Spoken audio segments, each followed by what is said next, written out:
Segunda parte de la clase de electroanalgesia, agente físico, TENS.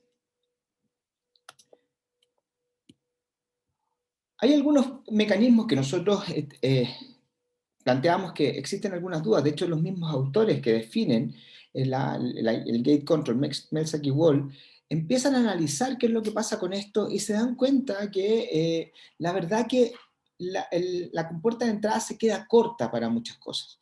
Es por eso que ellos definen que hay que analizar otros elementos, como por ejemplo, por qué si yo aplico en una zona o en otra hay efectos positivos o no hay efectos positivos de analgesia, por qué los efectos son más tardíos o no, cuál es más eficiente o no en esto. Y en el año 2001 más o menos aparece un concepto importante que es la neuromatrix, que es hoy día la que define mucho lo que significa el dolor y qué es el dolor en sí, si es solamente un síntoma o si no es algo más, si es una entidad que puede estar definida en algo. Por lo tanto, la neuromatrix se define en base a diferentes elementos, como los inputs que yo voy a tener desde mi mismo cuerpo, ¿ya? El conocimiento, la discriminación a nivel sensorial, los efectos motivacionales o afectivos, cómo estos van a intervenir en ello, así como también las respuestas que yo tengo desde mi cuerpo sobre estos estímulos, como son la percepción del dolor, programas de activación que pueden estar alterados, inhibidos o activados, y programas de regulación del estrés. Por lo tanto, nuestro cuerpo funciona como un sistema integrador que tiene que ver con todos estos elementos que tiene en sí mismo, pero que tienen relación con los inputs sensoriales y cómo los manifiesta.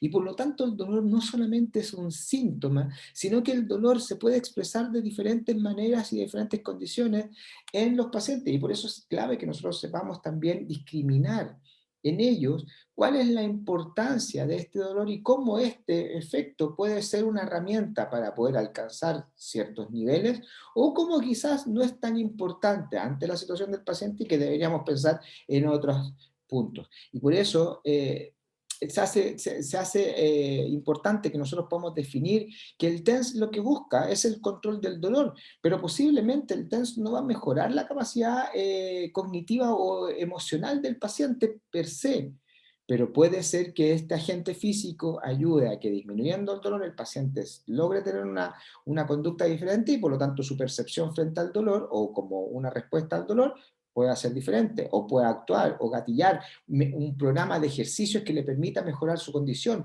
Por lo tanto, se convierte en una llave terapéutica para poder lograr los efectos que nosotros queremos desde la perspectiva de la kinesioterapia y no solamente desde la perspectiva de los agentes físicos.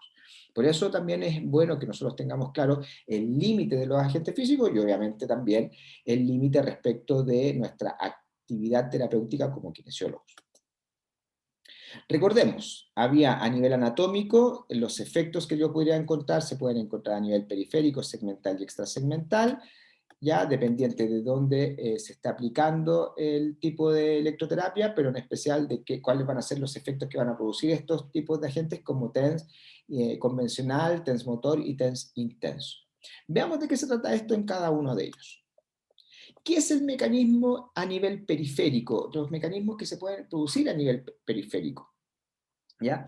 Los mecanismos que se pueden producir a nivel periférico tienen que ver con la aplicación de una carga eléctrica que provoque un bloqueo de la señal nociceptiva. Esa colisión, que se define como una colisión antidrómica, tiene relación respecto del estímulo eléctrico, cómo se transmite y cómo va por la vía que nosotros estamos estimulando. ¿Ya? Recordemos que tanto el dolor como el tacto se transmiten por el tracto espinotalámico posterolateral, pero lo que yo estoy actuando no es en la zona medular hacia arriba, sino que tiene que ver con una vía de señalización que llega hacia el mismo punto. Por lo tanto, el TENS convencional y el TENS intenso pudieran tener una respuesta a nivel de periférico en su actuar debido a sus características físicas de tipo eléctrico. Como muestra la imagen, yo tengo una señal producto de un daño en un tejido que va a ascender. En cambio, la aplicación de TENS lo que va a hacer es producir que la carga eléctrica fluya en el sentido contrario al estímulo nociceptivo que va en ascenso. Por lo tanto, el que va ascendiendo choca con el estímulo eléctrico y por lo tanto, al chocar se produce un bloqueo. Este bloqueo en el TENS convencional no es tan potente. ¿Ya? ¿Por qué? Nardone y Chapetti lo definen este bloqueo como el efecto de línea ocupada. ¿Y por qué no es tan potente? Porque al ser el TENS convencional en su uso o en su decisión de aplicación de parámetros, el aplicar una forma de pulso bipolar, significa que la carga eléctrica se induce en ambos sentidos. Por lo tanto, en un momento el estímulo nociceptivo asciende y la carga eléctrica va a chocar, pero quizás en otro momento lo va a acompañar, va a chocar y en otro momento lo va a acompañar. Por lo tanto, el bloqueo no sería tan eficiente. Walsh define que 110 Hz puede aumentar el pic negativo de latencia del potencial de acción compuesto, o sea, disminuir la velocidad o la transmisión de la señal nociceptiva a nivel periférico. Por lo tanto, estos parámetros podrían ayudar a esto, pero no son tan eficientes como lo que puede pasar con el TENS intenso. ¿Por qué el TENS intenso? Sí, es una herramienta que puede encontrar sus efectos cuando se aplica en la zona de dolor, tener efectos a nivel periférico. Esto es debido a que la carga eléctrica choca con el estímulo nociceptivo. ¿Y eso por qué? Porque la forma de pulso a elegir en el TENS intenso es el pulso monopolar.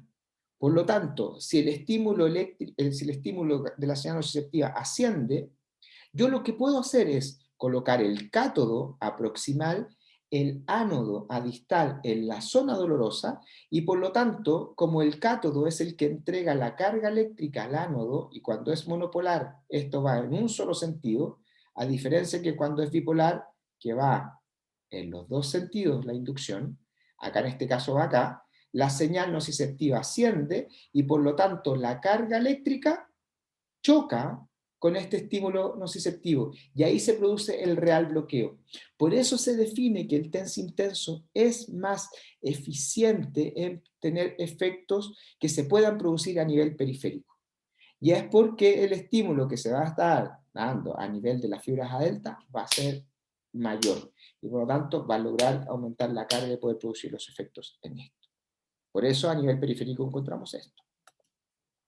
Ahora, ¿cuáles son los mecanismos que se encuentran a nivel segmental? Los mecanismos que se encuentran a nivel segmental se relacionan directamente con el TENS convencional. Y estos tienen relación con la estimulación de la fibra A beta. ¿Por qué? Porque cuando yo estimulo a beta, lo que estoy haciendo es, gracias a la estimulación de A beta, activar la interneurona inhibitoria y por lo tanto cerrarle el paso a la señal nociceptiva. ¿Bien? Pero también se ha visto que la estimulación de A beta a nivel del asta dorsal de la médula produce la liberación de GABA, ¿ya? Que esta GABA va a inhibir a dos elementos o dos neurotransmisores que son provocadores de dolor, que es la sustancia P, ¿ya? Y el péptido vasoactivo, ¿ya? Intestinal, el VIP, que son provocadores del estímulo doloroso a nivel del asta. Por lo tanto, son sensibilizadores para que la señal nociceptiva pueda ascender más fácilmente. Entonces, como GABA es un inhibidor, lo que produce GABA es inhibir a estos sensibilizadores y por lo tanto disminuir la capacidad de aumentar la respuesta nociceptiva. ¿Ya? Y por eso se potencia la estimulación de la fibra beta, inhibiendo la compuerta de entrada también y logrando esto. Por eso el mecanismo o los mecanismos que se pueden encontrar a nivel segmental son propios del TENS convencional. ¿Ya? Y este es un punto importante. Es por esto que el TENS convencional, aunque pudiera ser periférico, encontrar sus efectos a nivel periférico, fundamentalmente los encontramos a nivel segmental. ¿Ya? Ahora, si yo aplico alejado a la zona de dolor, de lesión, ya no tengo el efecto periférico del TENS convencional, pero puedo estar con el efecto ¿ya? A nivel segmental, porque si yo estoy estimulando el dermatoma asociado a este, estoy logrando la estimulación a nivel de la interneurona inhibitoria y también de la liberación de GABA en la zona.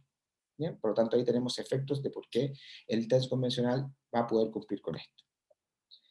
La compuerta de entrada se define por Mel-Saki-Wall, en donde yo estimulo a nivel de la sustancia Rolando, las interneuronas inhibitorias conocidas como células T, las cuales van a ser estimuladas por estas fibras de transmisión nociceptiva, y esta puerta de entrada va a estar abierta para ellas y va a permitir el ascenso del dolor. Si yo estimulo las fibras A beta, lo que voy a hacer es activar la interneurona inhibitoria, o sea, la célula T, y cerrarle la puerta al paso de la señal nociceptiva. Por lo tanto, tenemos esa vía de transmisión limitada, y por lo tanto los estímulos nociceptivos que empiezan a ascender no se van a ir acumulando, porque como algunos van a estar con la puerta cerrada, por lo tanto no tengo la capacidad de poder aumentar el estímulo doloroso, y eso se ha visto que puede producir un aumento del umbral nociceptivo para poder organizarse de manera normal o el control del dolor definitivamente por la vía. Y esto nosotros lo tenemos biológicamente desde siempre. Todos los animales tenemos la situación del gate control, que es el bloqueo de la señal nociceptiva con el tacto. Nosotros lo hacemos, nos tocamos para poder evitar los animales, otros animales lo que hacen es pasar su lengua, pasar el cuerpo por sobre otra superficie, elementos que van a buscar el gate control, ¿ya? Para poder lograr el bloqueo. Y este es un elemento bastante instintivo, ¿ya? Ahora, esquemáticamente, ¿cómo se ve esto? Las fibras dolorosas van a estimular a las células T, pero también hay otras células que están dentro del sistema que se conocen como células on-off. Por lo tanto, cuando está el dolor, lo que voy a tener es estas células en on, por lo tanto, van a pasar las señales nociceptivas, y estas se encuentran a nivel también medular.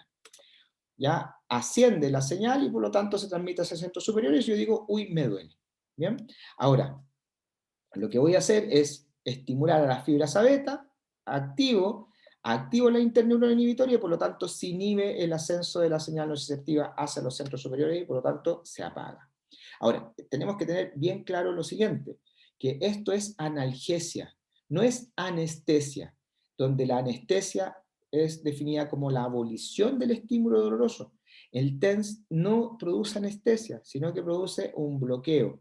Y ese bloqueo puede o no tener efectos como veíamos, y por lo tanto de ahí también las dudas de cuál podría ser el mejor actuar del TENS. ¿Cuáles son los mecanismos extrasegmentales? Es donde se logra la estimulación por aferencias de pequeño diámetro, ¿ya? O de mayor diámetro, pero por otras vías, de la estimulación de los núcleos de la base, que son la sustancia gris periacueductal, el núcleo magno del RAFE y el gigante celularis del RAFE, los cuales van a producir la liberación de opiáceos endógenos.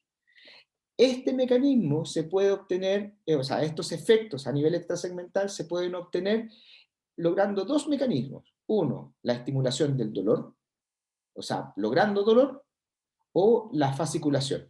¿Bien? Por lo tanto, tanto los TENS motor, como el TENS intenso podrían producir estos efectos.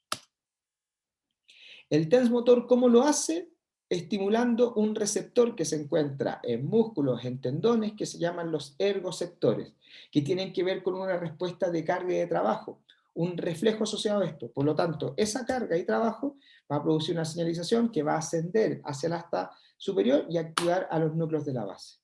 El señor Xiulun plantea que con 2 Hz es la frecuencia más potente para poder lograr la liberación de opiáceos endógenos gracias a este mecanismo de control descendente del dolor.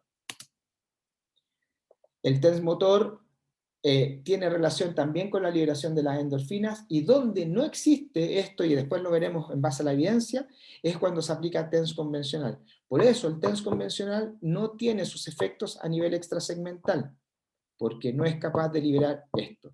En cambio, el TENS motor sí lo hace, y el TENS intenso también lo lograría.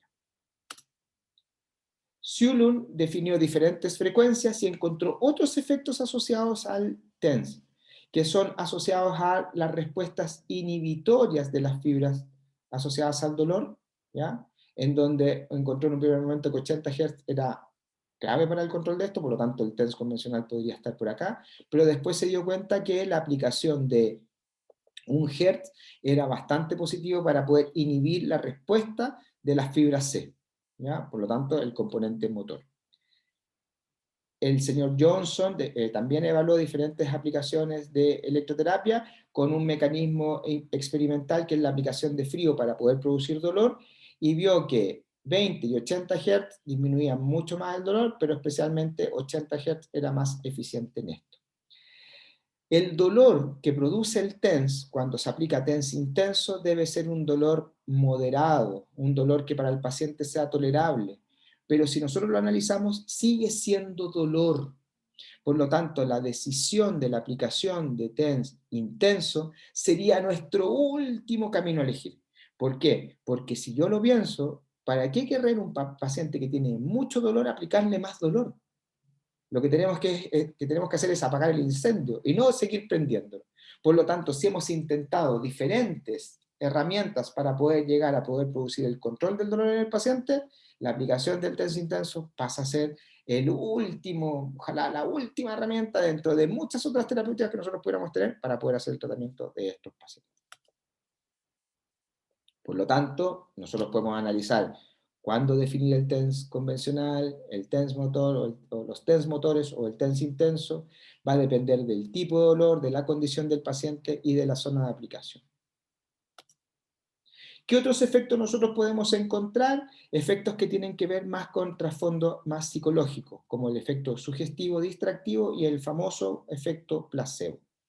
¿Qué significa el efecto sugestivo? Que yo le sugiero al paciente o le planteo una situación en donde voy a buscar la sugestión, que es que, por ejemplo, esta herramienta es muy útil para el control del dolor, por lo tanto le debería quitar el dolor, debería producir efectos positivos, y por lo tanto el paciente lo que puede estar es influenciado por ese concepto, y por lo tanto decir, oh, me va a disminuir el dolor, y eso produce una inhibición. ¿Se acuerdan cuando veíamos el esquema respecto de lo que significa la neuromatrix? Por lo tanto, también tiene que ver con esa conducta. O quizás definir esto no sirve para nada, o yo he visto por ahí que dicen que no sirve para nada, y por lo tanto me están aplicando algo que no sirve, y el dolor continúa.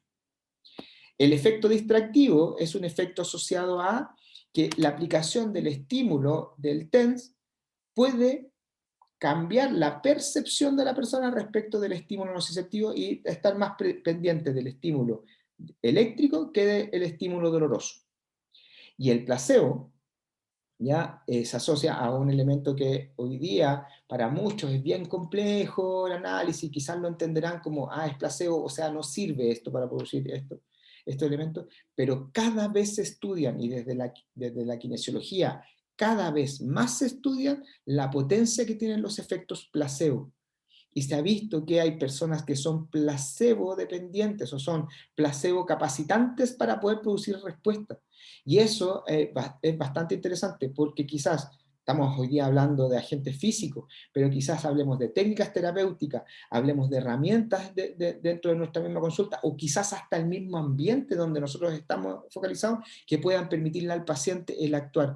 Y por eso es tan importante que nosotros definamos cuál es el efecto que nosotros estamos haciendo en nuestro paciente.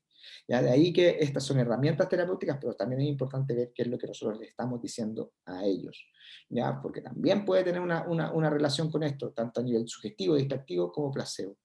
Hay estudios que han visto que el solo hecho de que una persona esté presente, un terapeuta esté presente con el paciente, va a ser mucho más eficiente que cuando el terapeuta no está, o cuando hay dos personas conversando, quizás va a ser mejor el tratamiento que cuando está solamente esta persona. ¿Dónde encontramos la aplicación de TENS? En general, en el tratamiento de dolor, ya cuando el paciente tenemos claro que va a ser el manejo del dolor y por qué está presente, lo encontramos. Hay que tener ojo con la etiología, porque la podemos estar enmascarando. Quizás esta persona nosotros podemos decir, presenta dolor lumbar, pero ¿qué pasa si su dolor es renal? ¿Qué pasa si su dolor es isquiotibial? ¿Qué pasa si su dolor es por un tumor? Por lo tanto, podríamos estar enmascarando qué es lo que produce esto. Por eso es tan importante tener claro qué está señalizando el dolor, hacia dónde va. Y por eso es fundamental que nosotros tengamos el análisis de la anamnesis, la historia clínica y nuestra evaluación como herramientas idóneas para poder empezar a hacerlo terapéutico. ¿Qué ventajas podemos encontrar? Que es cómodo, tiene pocos efectos secundarios y tiende a disminuir la dosis de fármaco y los costos que pueda significar un tratamiento en un paciente. En Estados Unidos se estudia esto porque los servicios de salud tienen que ver con el costo de ello y por lo tanto se ha visto disminuido el dolor, especialmente en patologías crónicas o en condiciones de dolor como en los pacientes con cáncer terminal. ¿Dónde podemos ver las indicaciones? En muchas líneas, la evidencia nos muestra diferentes elementos: dolor quirúrgico, traumático, musculoesquelético, tendinopatía, manejo tejido blando, dolor neuropático, dolor de miembro fantasma, condiciones como por ejemplo el dolor post-herpes zóster, ¿ya? En lesiones temporomandibulares, en asociación a neuropraxia como el síndrome del túnel carpiano, en patologías a nivel de sistema autónomo como la dismenorrea, en trabajo de parto, en el manejo del dolor en pacientes espásticos, en úlceras por decúbito y su dolor, y también en el síndrome doloroso regional complejo, antiguamente conocido como SUDEC o distrofia simpático-refleja. Podemos encontrar mucho, y de hecho, si vemos, tiene que ver con el dolor asociado a esto.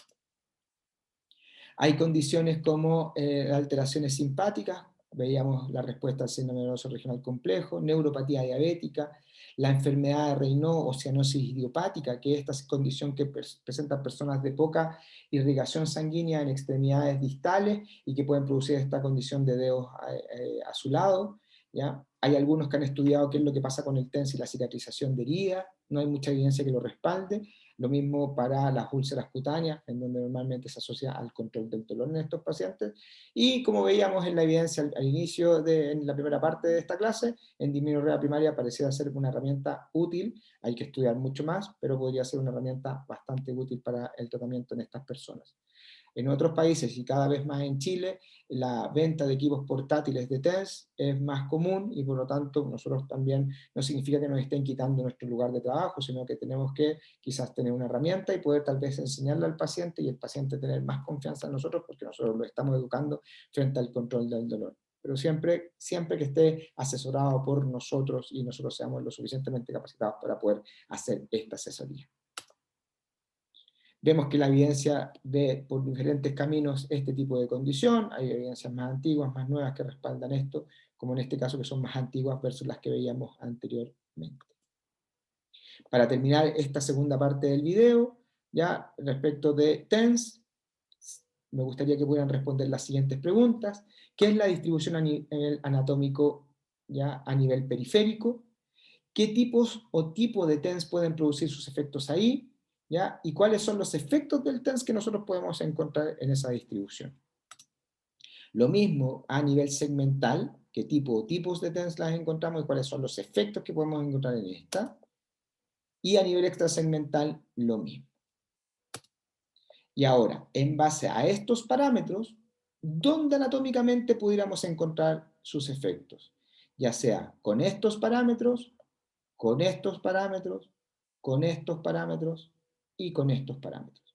Me gustaría que pudieran dar respuesta a esto en la sesión de aula invertida. Muchas gracias.